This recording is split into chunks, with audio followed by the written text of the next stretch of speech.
इस्लामाबाद में चीनी का बहरान। मार्केट में चीनी मैसर नहीं। दुकानदार कहते हैं कि चीनी महंगे दामों खरीद कर सस्ते दामों नहीं बेच सकते। इस हवाले से हुकूमत को लाहे अमल तय करना चाहिए। इसी से मुतालिक मजीद तफसीलात बताएंगे नुमाइंदा दुनिया न्यूज़ अवैस अब्बासी। जी देखिए, इस्लामाबाद में भी मुतअद्दिद दुकानों के ऊपर चीनी दस्तयाब नहीं है, जिसकी एक बड़ी वजह चीनी की कीमतों में जो है अदम तवाज़ुन है।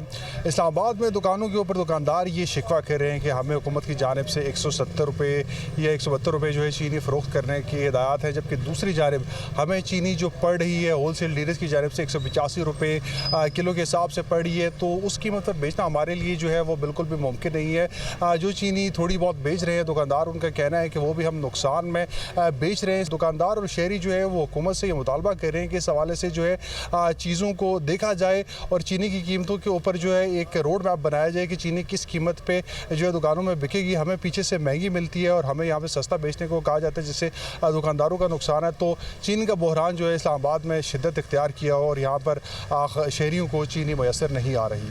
जी।